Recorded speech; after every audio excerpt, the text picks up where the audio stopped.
Happy New Year to Instagrammers and YouTubers, and to my subscribers, a Happy New Year. I know it's you. Some people say you shouldn't really say Happy New Year when you're well into January, but this is my first vlog of the year, so I'm saying Happy New Year to you.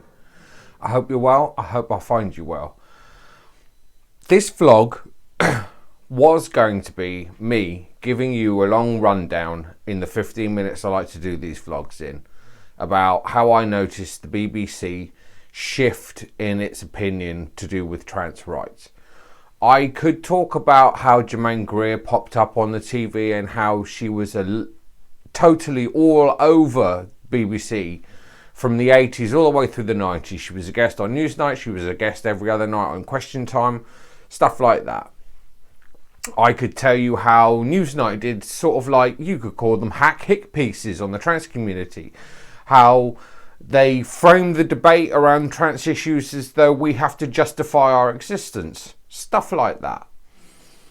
The question of this vlog is the BBC institutionally transphobic? Now this time last year in 2020, a group of politicians, MPs and pressure groups and support groups basically involved in LGBT stuff and mainly around the trans community penned an open letter in the press describing the BBC as institutionally transphobic. Now that was last year, around this time last year.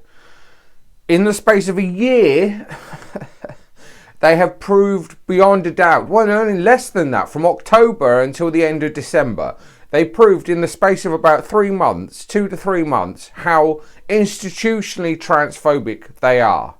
First example, towards the end of October, the BBC internal affairs group, whatever you want to call them, sent out a memo to staff and predominantly people who are the face, the online face, and also the sort of like the on-air voice of the BBC.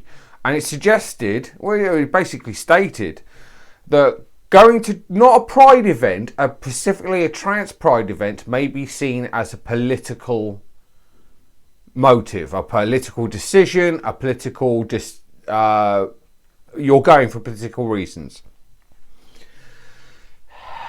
Then, so they're basically saying, don't go to trans events, that's all politics. Whoa, no. You'll be seen as a radical. You can't represent the BBC if you're going to trans pride events and showing your support for the community. You can't have any of that. To top it all off, towards the end of the year, in December, I can't remember, I watched this on Jamie Dodger, so I'm getting my information from Jamie Dodger and something else I read that I can't remember off the top of my head what it was. So, they have a prize for literature, good essays, good written piece, good discussion topic piece. And I believe it's called the Russell Prize or the Russell Trust Prize, something like that. Now, J.K. Rowling came in 3rd place. Now, okay, you're giving her an award after all the backlash. But yeah, okay, if it's something from the Harry Potter series, if it's one of her books penned under a male pseudonym, okay, fair enough. She can write. But it wasn't about that. The prize was awarded to her for the hate piece, the complete rubbish, the essay on her transphobia and her internalising the issue and throwing it back at us, which was full of complete lies and fabrications and no truth or evidence or anything like that. She won 3rd prize at the Russell Prize for the BBC Russell Prize. She came in 3rd place. She won 3rd place prize, and she won it for that essay. How more transphobic do you want to get? That's like the BBC just coming out and saying, yeah, we're transphobic, we don't really mind. It's like they're not trying to hide it. I don't think the BBC are trying to hide it. Now, people have heard in this country, some of you will be aware, some of you won't be, there's a number of new media outlets opening up on the left and the right. But there's the ones on the right are being funded a lot and they're getting a lot of money for it. And it's News GB and UK News. One is got Andrew Neil is fronting it, and the other one is a Rupert Murdoch invention. They're going to be Fox News for the UK, for Britain. They're Fox News for Britain. Now, they're shifting the agenda of something like the BBC more to the right. So the BBC has taken a right-wing slant on trans issues because that is the way they are being pushed.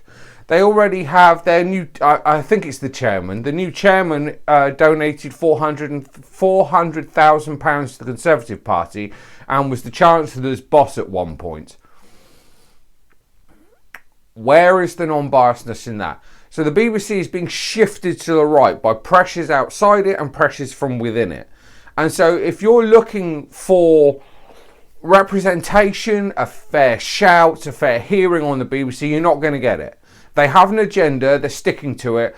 And those two pieces of evidence I produced, I said to you, the one in October, the memo, and the J.K. Rowling winning third place for a transphobic essay, it's just, they may as well just come out and say, yeah, we are, fair enough. Oh. So what do you do? Well, as I say, there are left-wing outlets.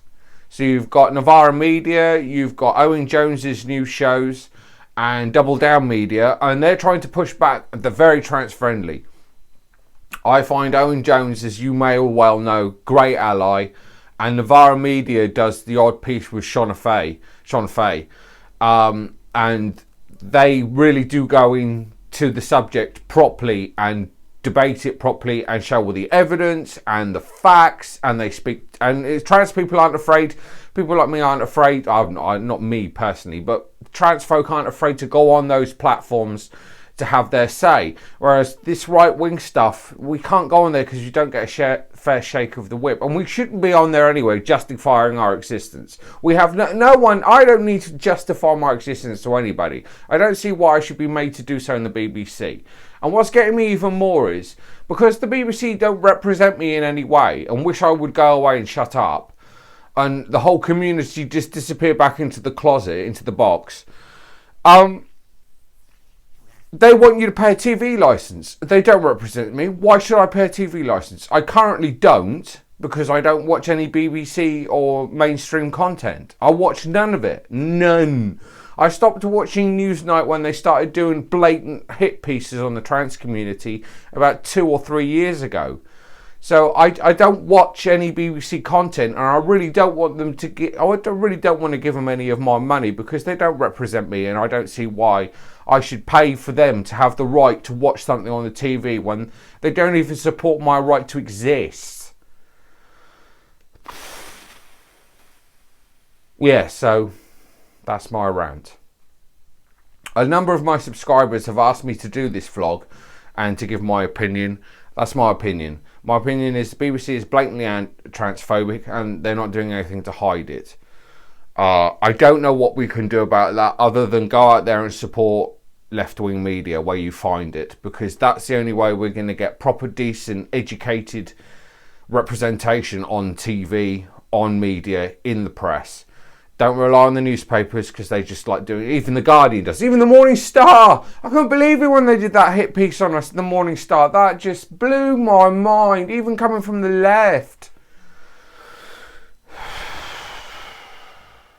Yeah. So a number of people asked me to do this vlog. That's my opinion. The BBC is transphobic. That's my opinion. I've got evidence to back it up. I've just used 2 examples.